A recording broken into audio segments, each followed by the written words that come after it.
Hi all, this is Spirit of Endeavour, written and read to you by Matthew Fothergill. Prologue, A Strange Return, July 1771.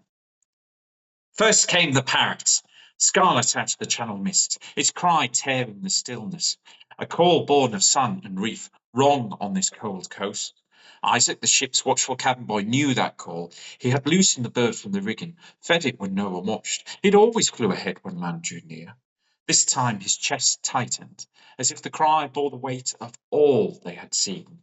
England waited, cliffs colourless as bone.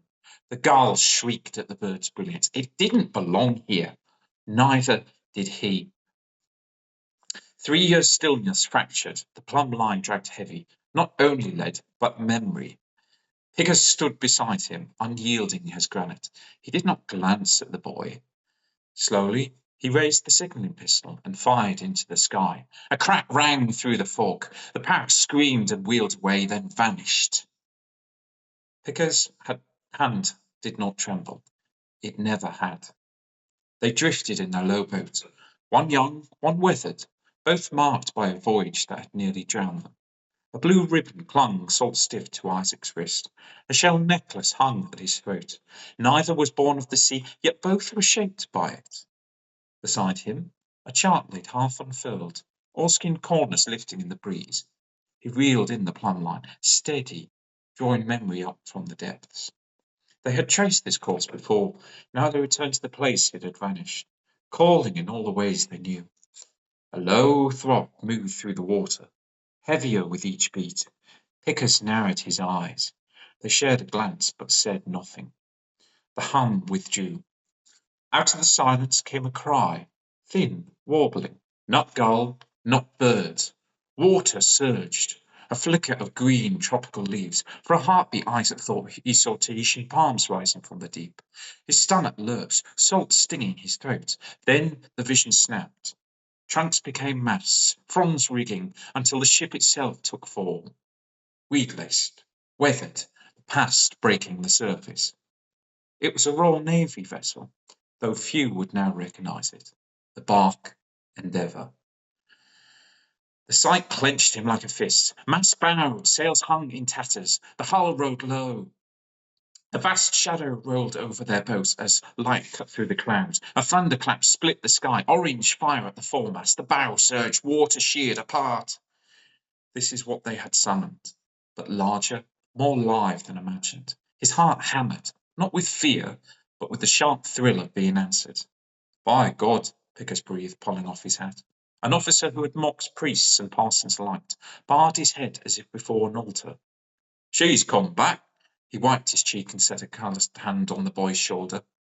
In that moment, Isaac caught the faint Yorkshire echo of a man the sea had long since taken. The man would never admit the tear had stung. Isaac turned back to the ship. From high on the quarterdeck came a voice, too clear, too familiar. A tattered Union Jack stirred in the wind. Pickers, Isaac, finest guides in His Majesty's South Seas, where would I be without you? The sound of it struck the boy, warm and unguarded. Pickers whooped, rough joy breaking the spell. Alive, but forever lost, sir. Laughter rolled through the mist. Muskets cracked in salute. After almost 3 years lost to unbroken seas and strange lands, the reckoning was upon them. England lay just beyond. Not yet. Now, lads, the captain calls, sunlight blazing behind him. Sail up. There's a new world ahead. Let's see if you can keep pace. He ducked behind the rail, grinning. Come on, buggerlugs, Pickers barked, dragging the sacred down to sea level as ever. The pair sprang into motion, hauling sail, shifting course. Their skiff veered sharp as the ship thundered past. Flags snapping, wake rising. The ship surged on, unstoppable. They rode the wake of the great Endeavour. Its cross-defied reckoning, in charts, in bodies, in memory. What returned was not timber, but the story that bound them. Yet the sea does not tell its tales in straight lines. What rose from the mist was only an echo of a beginning, long before ribbon, before wreck, before the boy learned silence and the officer carried scars. To understand what returned, we must first turn back. to smoke-stained beams, to Whitby's taverns, to a captain not yet tempered by command. Chapter 1. A beginning far forgotten, August 1768. 3 years earlier, before the ship, before the silence, before the sea made him a name, James did not come looking for destiny. He came for shelter, and maybe somebody who already knew his story.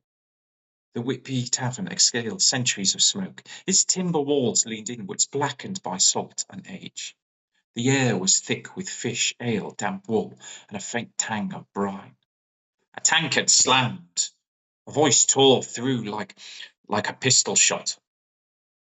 Through the quiet like a pistol shot. My dad taught me to hate all foreigners, thieves and outsiders, always taking what is ours. Heads turned. The young sailor stood, face flushed, hair unkempt, eyes sharp with fury. He bit his thumb, slammed the table, every motion coiled with violence. James had seen that rage before, the kind that scarred ships and men. By the door, he paused, the silence pressed in. The sailor's gaze locked on him. You, outsiders like you, I've worked my life away, and still I stand behind your kind. The words rang like a smashed glass. Chairs scraped, as if others half expected a fight. James did not move. He let the silence bear the weight, then stepped deeper into the room. The child followed him like smoke. The man's white trousers, brass-buttoned jacket screamed fashion more than function. He was no proper seaman, more strut than salt. In the back room, amid worn velvet and sagging sofas, sat a solitary figure, long waistcoat, stiff coat frayed at the cuffs. Weak out of fashion, their eyes met. James! And that, I'm afraid, is the end of the submission.